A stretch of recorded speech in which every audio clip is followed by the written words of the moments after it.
میرے حسین تجھے سلام، میرے حسین تجھے سلام، تجھے سلام، السلام یا حسین، السلام یا حسین۔ کیا مجال یزیدیوں کی کہ امام حسین کا پانی بند کر سکتے اگر امام حسین چاہتے۔ ارے امام حسین کیا چاہتے؟ حضرت ابراہیم کے شہزادے حضرت اسماعیل نے چاہا، ایڑیاں رگڑ دی، زمزم کا چشمہ جاری ہوا جو آج تک کبھی بند نہ ہوا۔ اگر امام حسین چاہ لیتے یا پانی نکلوا لیتے، پانی تو مل جاتا، مقام رضا نہ مل پاتا۔ امام علی مقام نے اتنی بڑی شہادت صرف دعائے عاشورہ پڑھنے کے لیے نہیں دی ہے بلکہ سجدوں کو زندہ رکھنے کے لیے دی ہے۔ ہم جتنی بھیڑ کے ساتھ یوم عاشورہ کی دعا پڑھنے کے لیے جمع ہوتے ہیں، دل پہ ہاتھ رکھ کر کے بتائیے مصطفیٰ جان رحمت کے اس شہزادے نے جو سجدہ ادا کیا تھا، کیا عصر کی نماز بھی اتنی پابندی سے پڑھتے ہیں؟ اگر نہیں پڑھتے تو یہ دھوکہ ہے۔ ایک دعائے عاشورہ نہیں، 1000 دعائے عاشورہ بھی ہمیں نہیں بچا سکتی۔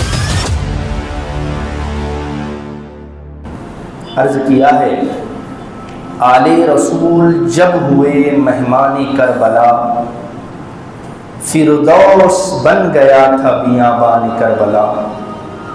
کوئی حسین سا نہ آئے گا حشر تک، 1400 سال سے ہے یہ اعلان کربلا۔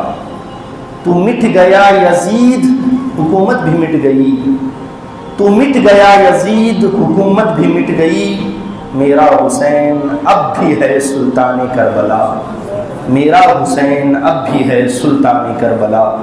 اور توحید کا چراغ جلایا حسین نے، دنیا سے اندھیرے کو مٹایا حسین نے، کشتی کو ڈوبنے سے بچایا حسین نے، امت کا بیڑا پار لگایا حسین نے، میدان کربلا میں لٹا کر کے اپنا گھر، زوم یزیدیت کو مٹایا حسین نے۔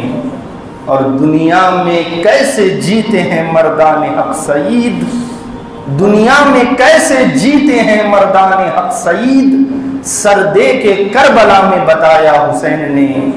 اور مرنا خدا کی راہ میں ہے عین زندگی، مرنا خدا کی راہ میں ہے عین زندگی، یہ راز فاش کر کے دکھایا حسین نے، توحید کا چراغ جلایا حسین نے، دنیا سے اندھیرے کو مٹایا حسین نے۔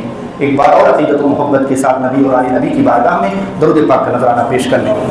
اللہم صلی علی سیدنا کریمنا نبینا مولانا محمد وعلی آل محمد بعدد کل حسنہ وجمالہ وبارک وسلم، صلاۃ و سلام علیک وعلی آلک وصحبک یا رسول اللہ صلی اللہ علیہ وسلم۔ حضرات محترم، آج کے اس درس میں خطاب کے لیے کتاب شفا قرآن مجید سے سورۃ توبہ کی آیت نمبر 72 کے ایک جز کی تلاوت کرنے کا شرف حاصل کیا ہے۔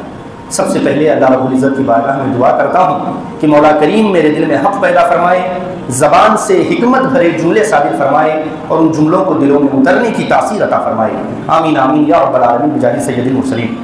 محرم الحرام کا یہ مبارک مہینہ امام علی مقام علیہ السلام کی شہادت کا مہینہ ہے، اور اسلامی سال کا آغاز ہی امام علی مقام کی یادوں کے ساتھ ہوتا ہے، کیونکہ صدیوں پہلے امام علی مقام نے دین کی حفاظت کی خاطر، دین کی تحفظ کی خاطر، دین کی بقا اور اس کی سربلندی کی خاطر عظیمت کی جو داستان پیش کی ہے، صدیاں گزر جانے کے باوجود آج بھی غلامان حسین ان کی یادوں کو اپنے سینوں میں سجائے بیٹھے۔ اتنے دل کسی کے لیے نہیں دکھے ہوں گے جتنے امام علی مقام کی یاد میں دکھے ہیں، اتنی سسکیاں اور ہچکیاں کسی کے لیے نہیں نکلی ہوں گی جتنی امام علی مقام کے لیے نکلی ہیں، اور اتنے آنسو کسی کے لیے نہیں بہائے گئے ہوں گے جتنے امام علی مقام کی یاد میں بہائے گئے ہیں، کیونکہ دین کی حفاظت کی خاطر امام حسین علیہ السلام نے جو قربانی دی ہے اور اپنا پورا گھر بار دین کے لیے لٹا دیا ہے، اور حتیٰ کہ اپنی جان بھی نچھاور کر دی ہے، یہ ایسا قرض ہے جسے کبھی بھی کوئی بھی ادا نہیں کر سکتا۔ کلمہ توحید ہے تیری شہادت ہے حسین، تو نہ ہوتا تو نہ رہ جاتی صداقت ہے حسین، تیری قربانی نے زندہ کر دیا اسلام کو، وہ رہے گا تا ابد تیری بدولت ہے حسین۔ اور حال میرا کچھ بھی ہو میرا عقیدہ ہے یہی، حال میرا کچھ بھی ہو میرا عقیدہ ہے یہی، لوگ ہمارے عقیدے پہ بات کرتے ہیں اور لوگوں میں غلط فہمی پھیلانے کی کوشش کرتے ہیں، اور یہ صرف میرا عقیدہ نہیں، یہاں جتنے حاضر ہیں سب کا عقیدہ ہے یہی، پوری تحریک اہل سنت ندائے اسلام کا عقیدہ ہے یہی، حال میرا کچھ بھی ہو میرا عقیدہ ہے یہی، بخشوائے گی حشر میں تیری محبت اے حسین، بخشوائے گی حشر میں تیری محبت اے حسین۔ امام کی شان میں بہت باتیں ہوئی اور باتیں ہوتی رہیں گی، بہت آنسو بہائے گئے اور بہائے جاتے رہیں گے، کیونکہ یہ ہماری امام عالی مقام کے ساتھ محبت کا اظہار ہے، لیکن حقیقت میں امام عالی مقام کے ساتھ محبت، ان کے ساتھ الفت اور ان کے ساتھ ہمدردی کا اظہار یہ ہے کہ ہم ان کی سیرت کو، ان کے کردار کو، ان کی شہادت کو اپنی زندگیوں میں لاگو کرنے والے بن جائیں۔ اور شہادت امام حسین یاد رکھیے اپنے ماننے والوں سے اسی بات کا مطالبہ کرتی ہے کہ ان کے ماننے والے صرف زبان اور بیان کے ذریعے نہیں بلکہ اپنے کردار کے ذریعے ان کی شہادت کو زندہ رکھیں۔ یہ اصل ہے۔ داستان کربلا بڑی طویل ہے، بڑی طویل ہے، لیکن امام حسین کی زندگی میں دو باتیں بڑی اہم ہیں جو ان کی زندگی سے ہم اپنے زندگیوں میں ڈال کر اپنی زندگیوں کے اندھیرے کو دور کر سکتے ہیں۔ سب سے پہلی بات، اتنی بڑی کربلا آخر بپا کیوں ہوئی؟ اتنی بڑی شہادت آخر وجود میں کیوں آئی؟ امام حسین علیہ السلام کو اتنی بڑی قربانی آخر کیوں دینی پڑی؟ اس کا ریزن کیا تھا؟ اس کا سبب کیا تھا؟ اس کا مقصد کیا تھا؟ تو اس کا مقصد صرف اور صرف رضائے الہی تھا۔ نہ کرسی کو پانے کی تمنا تھی، نہ عہدے پہ بیٹھنے کی ہوس تھی، نہ بڑی جائیداد حاصل کرنے کی تمنا تھی، صرف اپنے خالق حقیقی راضی کے برحق کو خوش کرنا اس پوری جنگ کا اصل مقصد تھا۔ امام عالی مقام کی یہ شہادت رضائے الہی کے لیے ہوئی ہے۔ اور ایک بات بڑی خاص بتا دوں کہ صرف شہادت امام حسین کی اللہ کو راضی کرنے کے لیے نہیں ہوئی، بلکہ ان کی زندگی کا لمحہ لمحہ اللہ کو راضی کرنے میں بسر ہو گیا۔ اب سمجھنا یہ ہے کہ اللہ کی رضا کس چیز میں ہے، اللہ کی رضا ملتی کس چیز سے ہے، اللہ خوش کس چیز سے ہوتا ہے۔ توجہ سے سماعت کریں، اللہ راضی ہوتا ہے دین پر عمل کرنے سے، دین کی حفاظت کرنے سے، اور دین کو دوسروں تک پہنچانے سے اللہ راضی ہوتا ہے۔ صرف لمبی لمبی تقریر کرنے سے اللہ راضی نہیں ہوتا، صرف بڑی بڑی تحریکیں بنا کر اس کا سربراہ بن جانے سے اللہ راضی نہیں ہوتا، اور اپنے نام کے آگے اور پیچھے ایک ایک ہاتھ کے ٹائٹل لگا لینے سے اللہ راضی نہیں ہوتا۔ اللہ راضی ہوتا ہے دین پر خود عمل کرنے سے، اور دین کی حفاظت کرنے سے، اور دین کو دوسروں تک پہنچانے سے، اور اس دین پر عمل کرنے کے لیے، دین کی حفاظت کرنے کے لیے، اور دین کو دوسروں تک پہنچانے کے لیے اگر بندے کو اپنی جان کی قربانی کیوں نہ دینی پڑ جائے تب بھی بندہ پیچھے نہ ہٹے۔ اس عمل سے اللہ رب العزت راضی ہوتا ہے، اس عمل سے اللہ رب العزت خوش ہوتا ہے۔ کربلا کی داستان کو اگر سمجھنا ہے تو سب سے پہلے امام عالی مقام کی شان، ان کی عظمت، ان کی بزرگی کو سمجھنا ضروری ہے، ان کے سیرت و کردار کا مطالعہ کرنا ضروری ہے، ان کے عبادت کے نور کو، ان کے تقوی و طہارت کو، ان کی پاکیزگی اور پاک دامنی کے اجالے کو جاننا ضروری ہے۔ تب جا کر کے شہادت امام حسین سمجھ میں آئے گی۔ شہادت جو کہتے ہیں، شہادت یہ بہت بڑا مقام و مرتبہ ہے۔ بعض لوگ یہ سوچتے ہیں کہ جو یہ امام عالی مقام کی شہادت ہوئی جسے ہر سال ہم ذکر کرتے ہیں، ہم یاد کرتے ہیں، یہ جو شہادت امام حسین ہے یہ اتفاق سے وجود میں آ گئی یا چند برے حالات کا نتیجہ ہے جو شہادت کربلا ہوئی؟ تو امام عالی مقام کی شہادت کو اتفاق کہنا یا چند برے حالات کا نتیجہ کہنا یہ ہرگز درست نہیں ہے، کیونکہ شہادت امام حسین باقاعدہ اللہ کی مشیت کے پروگرام کے تحت وجود میں آئی ہے۔ امام عالی مقام کی شہادت وہ شہادت ہے کہ جس کی خبر خود مصطفیٰ جان رحمت نے امام حسین کی پیدائشی کے وقت دے دی ہے۔ یہ وہ شہادت ہے، کوئی معمولی شہادت نہیں ہے کہ جس کی گواہی خود جبریل امین نے آسمان سے اتر کر زمین پہ آ کر دی ہے۔ یہ وہ شہادت ہے کہ جس کا اعلان امام حسین کے پیدائش کے دن ہی سے ہوتا چلا آ رہا ہے۔ یہ وہ شہادت ہے جسے مصطفیٰ جان رحمت اچھی طرح جانتے تھے۔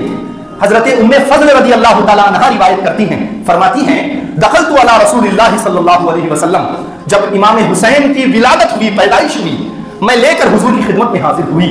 حضور نے اپنی آغوش میں بچے کو لیا، اسے پیار کیا، محبت کا اظہار کیا۔ اچانک حضور رونے لگے، آنکھوں سے آنسو جاری ہو گئے۔ فرماتی ہیں میں نے عرض کیا حضور ابھی تو آپ بچے سے پیار کر رہے تھے، بڑے خوش تھے، بڑے مطمئن تھے، اچانک اتنے پریشان کیوں ہو گئے ہیں اور آپ کے آنکھوں سے آنسو کیوں جاری ہو گئے ہیں؟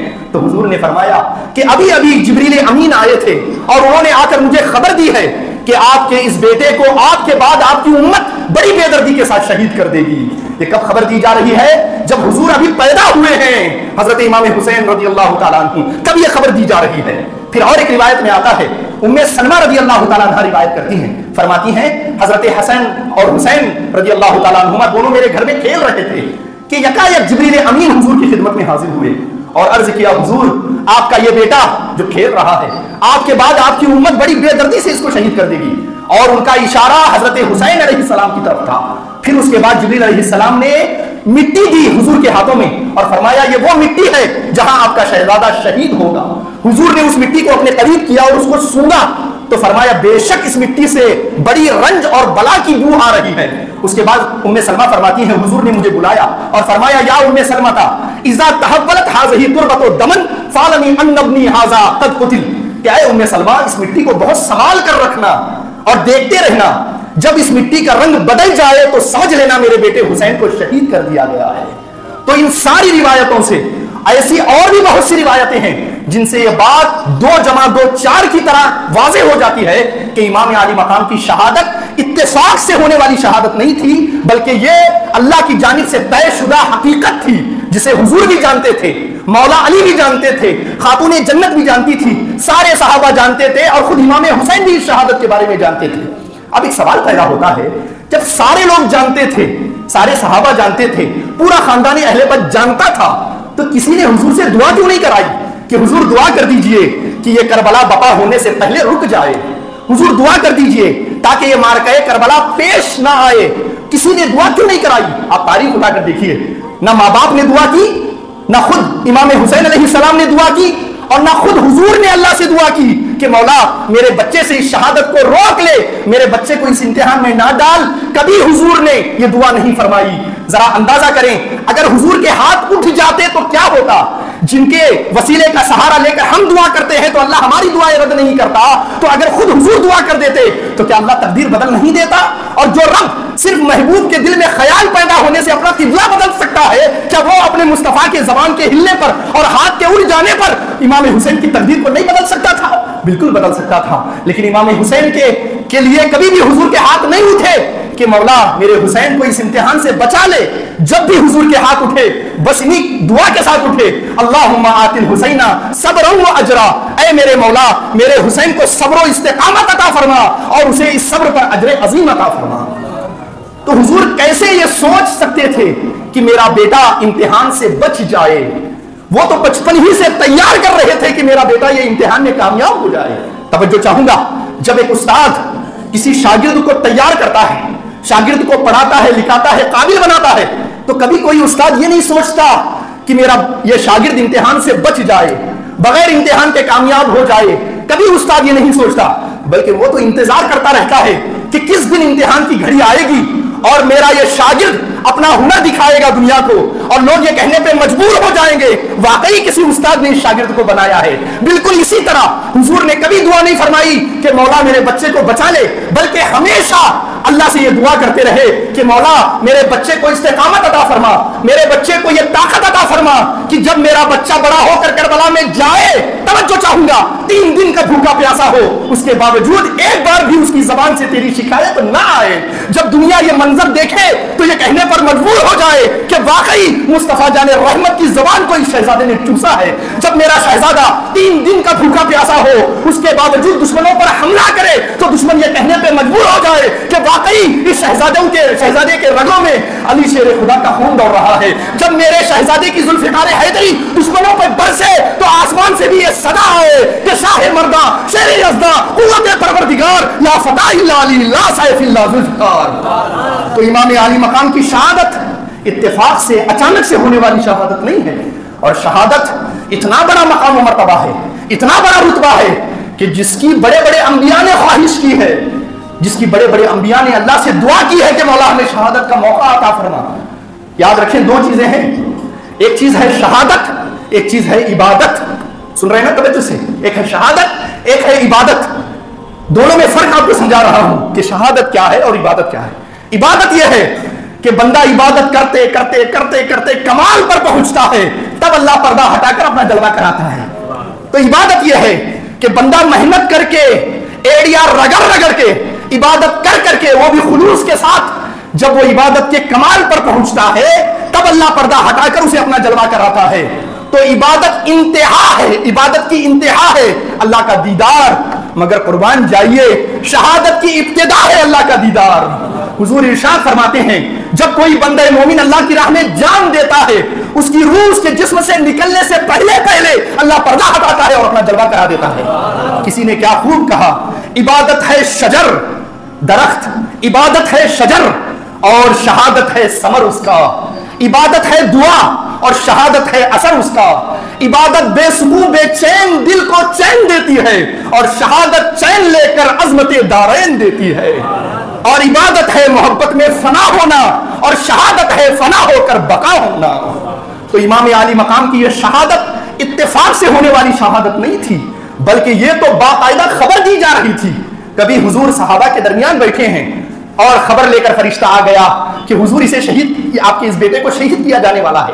کبھی گھر میں امہات المومنین کے ساتھ بیٹھے ہیں تب خبر دی جا رہی ہے، کبھی پیار کر رہے ہیں امام حسین سے تب خبر دی جا رہی ہے۔ اب سوال یہ پیدا ہوتا ہے، توجہ سے سننا، سوال یہ پیدا ہوتا ہے کہ امام حسین سے پہلے بھی تو لوگ شہید ہوئے ہیں، ان کی بھی شہادتیں ہوئی ہیں، لیکن ہر کسی کی شہادت کی خبر بار بار حضور کو نہیں دی گئی۔ دی گئی کیا؟ بہت شہید ہوئے، بہت نے جام شہادت کو نوش کیا، لیکن ہر شہید کے بدلے میں حضور کو بار بار خبر نہیں دی جا رہی، لیکن امام حسین کی شہادت کی بار بار خبر دی جا رہی ہے۔ آخر اس کی وجہ کیا ہے؟ اس کی وجہ یہ ہے کہ اللہ رب العزت دیکھنا چاہتا ہے اور ساری دنیا کو دکھانا چاہتا ہے کہ میرا مصطفیٰ میری مرضی پر راضی رہتا ہے یا مجھ سے اپنی مرضی کو منواتا ہے۔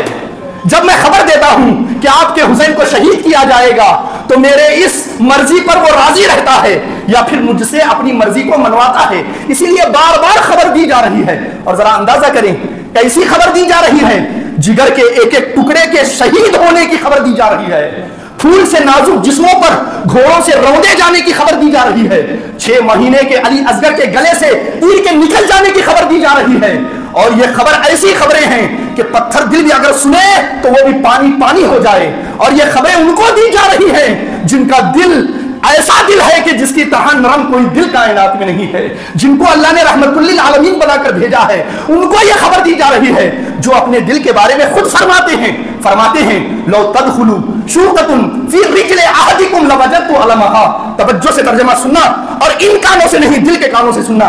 حضور فرماتے ہیں لو تدخلوا شوقۃ فی رجل احدکم لوجدت علمها، کہ اے میری امتی اگر تیرے پیر میں کانٹا بھی چبھ جائے تو اس کے درد کو میں اپنے سینے میں محسوس کرتا ہوں۔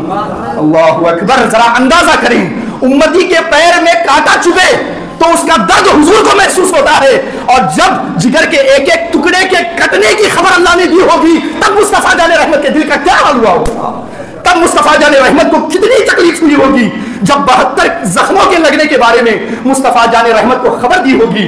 اللہ دیکھنا یہ چاہتا تھا کہ مصطفیٰ کریم میری مانتا ہے یا مجھ سے اپنی منواتا ہے، لیکن اللہ رب العزت کا کرم دیکھیے، مصطفیٰ کریم نے اپنی بات نہیں منوائی بلکہ اللہ کی رضا پر راضی ہوئے اور اپنے بچے کو اس طرح تیار کیا کہ زبان چسوائی کہ اے حسین میری زبان آج چوس لینا، 3 دن کی بھوک پہ اپنی تیرا کچھ نہیں بگاڑ سکے گی۔ اپنے کنگھے کا سواری کرائی تاکہ بتا دیا کہ جب 72 زخم لگے ہو میری پیٹھ پر سوار ہونا، تجھے اس کا کوئی علم کوئی غم محسوس نہیں ہونے دے گا۔ تو مصطفیٰ کریم علیہ السلام نے اس طرح امام حسین کی تیاری کرائی تاکہ وہ قربانی دے سکیں، تاکہ وہ امام علی مقام کربلا کے میدان میں صبر و رضا کا مظاہرہ کر سکیں۔ اور اللہ رب العزت فرماتا ہے وَرِضْوَانٌ مِّنَ اللَّهِ أَكْبَرُ، لوگوں اللہ کی رضا سب سے بڑی چیز ہے۔ پوسٹ کا مل جانا، مرتبے کا مل جانا، مال و دولت کا حاصل ہو جانا، بڑے رتبے کا مل جانا بڑی چیز نہیں ہے، بلکہ اللہ کو راضی کر لینا یہ بڑی چیز ہے۔ ذَلِكَ هُوَ الْفَوْزُ الْعَظِيمُ، اور حقیقت میں یہی سب سے بڑی کامیابی ہے۔ تو رضا جس کے لیے سارا مارکہ کربلا وجود میں آیا، اور ہماری توجہ اس کی طرف نہیں ہے۔ آج اگر 5-10 منٹ زیادہ ہو جائے تو برداشت کر لیں گے انشاءاللہ۔ یہ رضا کیا ہے؟ رضا الہی کہتے کسے ہیں؟ رضا الہی حاصل کیسے ہوتی ہے؟ توجہ سے سننا، حضرت ذوالنون مصری رحمت اللہ علیہ فرماتے ہیں مقام رضا کے 3 جز ہیں، اس کے 3 سٹیپ ہیں، جو ان تینوں کو حاصل کر لیتا ہے وہ صاحب رضا بنتا ہے، وہ مقام رضا کی مسند پر فائز ہوتا ہے۔ کون؟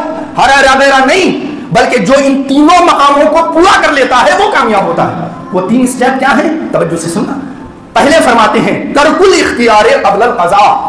اگر کوئی مصیبت اللہ کی طرف سے آ رہی ہو، اگر کوئی مشکل اللہ کی طرف سے آ رہی ہو اور جانتے ہوئے کہ تکلیف آ رہی ہے، جانتے ہوئے کہ پریشانی آ رہی ہے، جانتے ہوئے کہ مصیبت آ رہی ہے، اور اس مصیبت سے بچنے کا اللہ نے اختیار بھی دیا ہو، پاور بھی دیا ہو، قدرت اور طاقت بھی دیا ہو، لیکن یہ سوچ کر کہ یہ مصیبت اللہ نے بھیجی ہے، یہ سوچ کر اپنی طاقت کا استعمال نہ کیا جائے بلکہ آنے والی قضا کو بڑھ کر گلے سے لگا لیا جائے، یہ مقام رضا کا پہلا جز ہے۔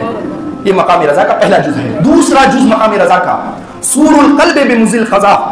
مصیبت کی جو کڑواہٹ ہوتی ہے، تکلیف کی جو پریشانی ہوتی ہے، جب مصیبت آتی ہے تو کس قدر دقت ہوتی ہے، لیکن اس تکلیف اور دقت کے عالم میں بھی دل پر راحت رہے، سکون رہے، یہ سوچ کر کہ اسے بھیجنے والا میرا محبوب ہے، اسے بھیجنے والا میرا رب ہے، اس خیال سے تکلیف نہ لگے بلکہ تکلیف بھی راحت لگے، یہ مقام رضا کا دوسرا جز ہے کہ مصیبت نہ لگے، مصیبت بھی راحت لگے۔ اور تیسرا جز کمال کا جز فقدان المرارۃ بعد القضاء۔ جب لٹنے والا لٹ جائے، جب سب کچھ ختم ہو جائے، کچھ بھی نہ بچے، اور جب پلٹ کر دیکھے تو کچھ بھی نظر نہ آئے، اتنا سب کچھ لٹا ہوا دیکھ کر بھی، سارا کچھ ختم ہونے کا دیکھ کر بھی دل پریشان نہ ہو بلکہ جو رب کا تھا اس نے لے لیا ہے، یہ سوچ کر اس کے دل پر سکون اور اطمینان باقی رہے، یہ مقام رضا کا تیسرا جز ہے۔ نہ مصیبت آتے وقت اپنا اختیار استعمال کرے، جب مصیبت گزر رہی ہو تب پریشان نہ ہو، اور جب پلٹ کر دیکھے سب لٹا ہوا نظر آئے تب بھی شکوہ نہ کرے۔ جس کے اندر یہ تینوں چیزیں جمع ہو جائیں وہ صاحب رضا ہے۔ اب میں آپ حضرات کو 2 واقعے سناتا ہوں، توجہ سے سننا۔ پہلا کیا ہے؟ مصیبت آ رہی ہو اور اللہ کا ولی اختیار استعمال نہ کرے، اپنے پاور کو استعمال نہ کرے۔ شیخ احمد شرمینی رحمۃ اللہ علیہ بڑے اکابر اولیاء میں سے گزرے ہیں، اور ان کا تذکرہ جامع کرامات الاولیاء میں صاحب جامع کرامات الاولیاء لکھتے ہیں۔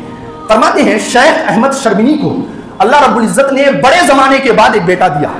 اب آپ سمجھ سکتے ہیں ایک لوتے بیٹے کی محبت کیا ہوتی ہے، وہ بھی بڑے دنوں کے بعد ہوا ہو تو ماں باپ کے دل کا چین اور آنکھوں کا نور ہوتا ہے۔ وہ بچہ اچانک وہ بچہ اللہ کی تقدیر سے بیمار ہو گیا، بڑا بیمار ہوا تو طبیبوں کو دکھایا گیا، حضرت خود ڈاکٹروں کو دکھائے، بڑا علاج کرایا گیا لیکن شفا نہیں ملی۔ ایک دن بیوی آپ کی خدمت میں حاضر ہوئی اور عرض کیا حضور لوگ بڑی آپ سے دعائیں کراتے ہیں، آپ اللہ سے دعا کرتے ہیں اللہ سب کو شفا عطا فرماتا ہے، ہمارے بچے کے لیے بھی دعا کریے اللہ اس پر خیر فرمائے۔ آپ نے فرمایا اللہ کی مرضی ہے، اللہ کی رضا پر راضی رہو، اللہ کرم کرے گا۔ دیکھتے دیکھتے وہ بچہ اور بیمار ہو گیا اور موت کے قریب ہونے لگا۔ جب وہ بچہ شدید بیمار ہوا تو بیوی پھر حضرت کے پاس آئی، رونے گڑگڑانے لگی، کہا حضور دعا کر دیجئے، آپ کا دل تو اللہ کے جلووں کی ٹھنڈک پا رہا ہے، وہ تو ہر وقت اللہ کے ذکر میں اس کی فکر میں مصروف ہے، آپ کا تو کچھ نہیں جائے گا، لیکن اگر میرا بچہ مر گیا تو میرا راحت قلب، میرا راحت جان چلی جائے گی، میں تو جیتے جی مر جاؤں گی، راحت دل اور راحت جان یہی تو میرا ایک بچہ ہے، بس دعا کر دیجئے کہ اللہ اسے زندگی عطا فرما دے۔ آپ نے فرمایا اللہ کی امانت ہے، اللہ چاہے تو رہے، اللہ چاہے تو لے لے، یہ کہہ کر آپ اپنے ذکر میں مصروف ہو گئے۔ کوئی اثر بیوی کے رونے دھونے کا ان کے دل پر نہیں پڑا، جمے رہے استقامت کے ساتھ۔ لیکن جب بچہ قریب بمرگ ہو گیا، موت کے قریب ہو گیا، تو بیوی نے بچے کو اٹھایا اور لا کر حضرت کے مصلی کے سامنے رکھ دیا اور چلی گئی۔ اب بچہ موت کی تکلیف کی وجہ سے رونے لگا، چلانے لگا، ایڑیاں رگڑنے لگا۔ اب ملک الموت بھی آ گئے اس کی روح قبض کرنے کے لیے۔ جب بچہ موت کی تکلیف کی وجہ سے، موت کی شدت کی وجہ سے بلبلانے لگا، چیخنے لگا، ایڑیاں رگڑنے لگا، تو ایک بار شفقت پدری کی نظر، ایک باپ کی محبت بھری نظر اس بچے پر پڑی۔ جیسے ہی باپ کی نظر بچے پر پڑی تو مقام رضا کا درس دینے والا باپ مقام رضا سے پھسل گیا اور فوراً لوح محفوظ پر اس ولی نے دیکھا اور اللہ کی بارگاہ میں التجا کی کہ مولا میرے بچے کی موت کا حکم منسوخ کر دے۔ اللہ نے ان کے بچے کی موت کا حکم منسوخ کر دیا۔ فوراً ملک الموت کو روکا اور کہا یا ملک الموت ارجع الی ربک فإن حکم موتہ قد نطق، اے ملک الموت واپس چلے جاؤ اور اپنے رب سے پوچھو، اللہ نے میرے بچے کی موت کا حکم منسوخ کر دیا ہے۔ تو دیکھا کرامت تو بہت بڑی ہو گئی اور بچہ بھی بچ گیا لیکن مقام رضا سے پھسل گیا۔ اللہ دیکھنا یہ چاہ رہا تھا کہ میری بھیجی ہوئی قضا کو گلے سے لگاتا ہے یا اپنے اختیار کو استعمال کرتا ہے۔ اختیار روک نہ سکے، اپنا پاور بچا نہ سکے، بلکہ پاور کو استعمال کر لیا۔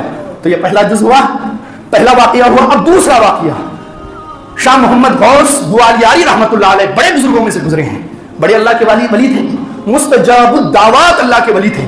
مستجاب الدعوات اسے کہتے ہیں جس کے منہ سے ادھر دعا نکلتی ہے اللہ ادھر قبولیت کا پروانہ عطا فرماتا ہے. اس طرح کے اللہ کے ولی تھے. رجواڑوں کے علاقے میں رہتے تھے, گوالیار یوپی میں ہے, وہاں رہتے تھے. بڑی مقبولیت ہوئی, اپنوں میں غیروں میں بڑا حلقہ. پہلی چھوٹی سی خانقاہ تھی, پھر بڑا ہو گیا, حلقہ بہت بڑھ گیا. تو اب رجواڑی راجا کو کسی نے کان بھرے, کہا کہ اسی طرح اگر ان کی مقبولیت بڑھتی رہی اور شہرت ہوتی رہی تو ہو سکتا ہے یہ اپنے ماننے والوں کو لے کر تمہاری حکومت کا تختہ پلٹ دیں. اور یہ انسیکیور ہر کوئی محسوس کرتا ہے. جب کوئی نیا آ کر کام کرنے لگتا ہے, پرانے آدمی کو اپنی کرسی کا ڈر ہمیشہ ستاتا رہتا ہے. ایسا پہلے بھی ہوتا تھا. تو سارے لوگوں نے کان بھرے بادشاہ کے کہ اگر ایسا ہی چلتا رہا تو تمہاری حکومت نہیں بچ سکتی, تمہاری حکومت کا تختہ پلٹ دے گا یہ اللہ کا ولی فقیر. یہ سن کر وہ انسیکیور محسوس کرنے لگا, اپنے آپ کو خطرے میں محسوس کرنے لگا, اور اس نے حکم جاری کر دیا, حضرت کو بلایا اور کہا کہ شام سے پہلے آپ ہمارا علاقہ خالی کر دیں اور گوالیار کی سرحد کو بھی چھوڑ کر باہر چلے جائیں. یہ حکم جاری کر دیا اور 40 گھوڑ سوار ان کے پیچھے لگا دیے کہ ان کو باہر چھوڑ کر تب اندر آنا. اب حضرت اپنے یہاں پہنچے, انہوں نے لوگوں کو سنایا کہ میں جا رہا ہوں. سارے لوگ روتے رہے, گڑ گڑاتے رہے, دعائیں کراتے رہے کہ حضور دعا کر دیجئے کہ اللہ اسے غارت کر دے. آپ کی دعاؤں میں اتنا اثر ہے کہ اگر آپ ہاتھ اٹھا دیں گے تو وہ برباد ہو جائے گا. آپ نے فرمایا نہیں, اللہ کی مرضی ہے. جب تک اس نے میرا دانا پانی یہاں رکھا تھا میں یہاں تھا, اب میں جا رہا ہوں, اللہ کہیں اور انتظام کرے گا, میں کسی کی برائی نہیں چاہتا. یہ کہہ کر آپ اپنا سامان باندھنے لگے. تو آپ کے چاہنے والے کہنے لگے کہ جو نعمتیں ملی تھی وہ آپ کی وجہ سے ملی تھی, اب جہاں آپ جائیں گے وہیں ہم آپ کے ساتھ آئیں گے. تو ایک بڑا کارواں تیار ہو گیا, بڑا قافلہ تیار ہو گیا, اور سارے لوگ گوالیار کو چھوڑ کر نکلنے لگے.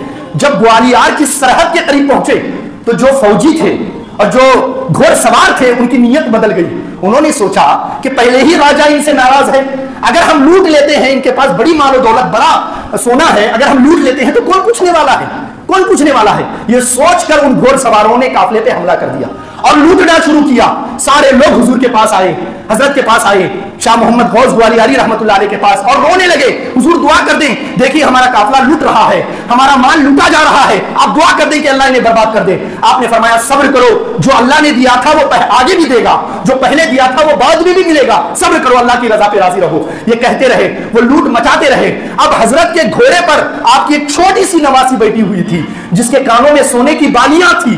حضرت ادھر بات کر رہے تھے, ادھر سے ایک گھوڑ سوار آیا اور اس نے سونے کی بالیوں کو کان کے سمیت پکڑا اور کھینچا تو کان سے خون کا فوارہ جاری ہو گیا اور اس کے منہ سے نکلا بابا.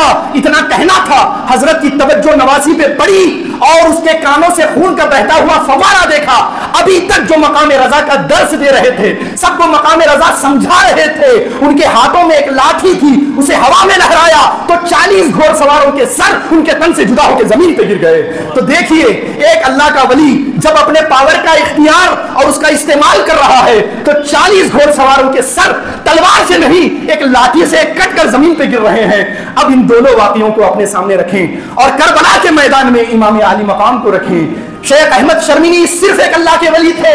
جب ان کے بچے کی موت کا وقت آیا, اللہ سے دعا کی, اللہ نے موت کا حکم منسوخ کر دیا. امام حسین صرف ولی نہیں تھے بلکہ سرتاج ولایت تھے. امام عالی مقام کی ذات وہ مبارک ذات تھی جس نے سلطان الانبیاء کی زبان مبارک کو چوسا ہے, جس نے مدینہ العلم کے کندھے پہ سواری کی ہے. امام حسین ولایت کے اس عظیم مقام پر تھے اور تصرفات کے اس عظیم عالم میں تھے. کیا مجال یزیدیوں کی کہ امام حسین کا پانی بند کر سکتے اگر امام حسین چاہتے. ارے امام حسین کیا چاہتے, حضرت ابراہیم کے شہزادے حضرت اسماعیل نے چاہا, ایڑیا رگڑ دی, زمزم کا چشمہ جاری ہوا جو آج تک کبھی بند نہ ہوا.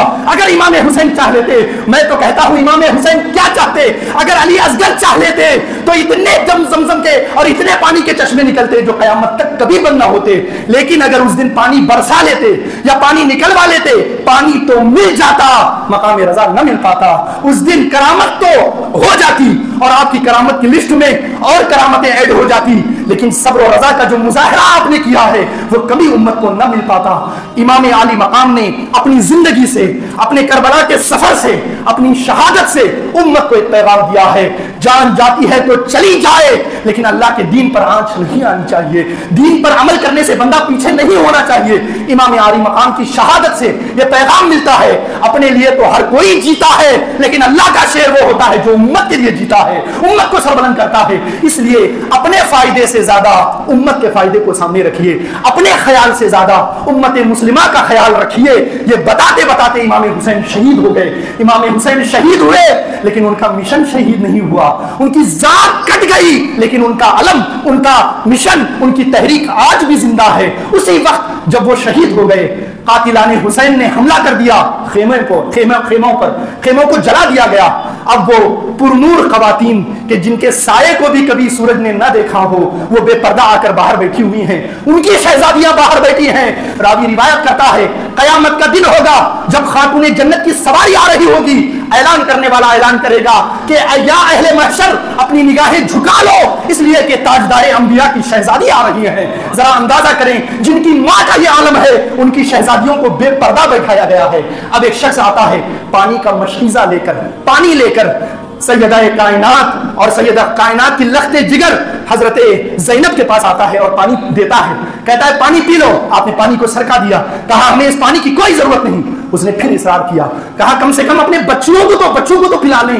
تو اب حضرت سیدہ زینب اٹھتی ہیں، پانی کے مشکیزے کو لیتی ہیں اور ایک دور ایک بچی بیٹھی ہوئی ہے جس کا نام سیدہ سکینہ ہے، صرف 6-7 سال عمر ہے، ایک چھوٹی سی تربت ہے، قبر ہے، اس کے کنارے بیٹھی ہیں، رو رہی ہیں، خاموش بیٹھی ہیں۔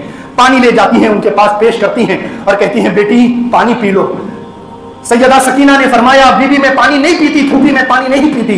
انہوں نے اصرار کیا بیٹی پانی پی لو، 3 دن کی بھوکی پیاسی ہو، ذرا پانی تو پی لو۔ اب سیدہ سکینہ پانی کا مشکیزہ لیتی ہیں، اپنے منہ کو لگانے والی ہوتی ہیں، نکال کر اسی قبر پر بہانے لگتی ہیں، اسی تربت پہ ڈالنے لگتی ہیں۔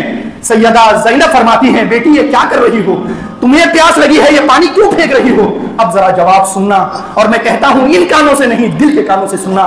سیدہ سکینہ جو 3 دن کی بھوکی پیاسی ہیں وہ فرماتی ہیں میرے بابا کا فرمان ہے، بڑے نانا کا فرمان ہے کہ جب بھی کھانا پینا شروع کرو تو اپنے سب سے چھوٹے سے شروع کرو۔ فرمایا پھوپھی ہم سب میں سب سے چھوٹا یہی اصغر ہے، یہی علی اصغر ہے، اس لیے میں نانا کے فرمان پر عمل کر کے سب سے پہلے اسے پلا رہی ہوں، اس کے بعد میں پیوں گی۔ یہ صرف واقعہ نہیں ہے، یہ ہمارے لیے آئینہ ہے، یہ ہمارے لیے ترازو ہے۔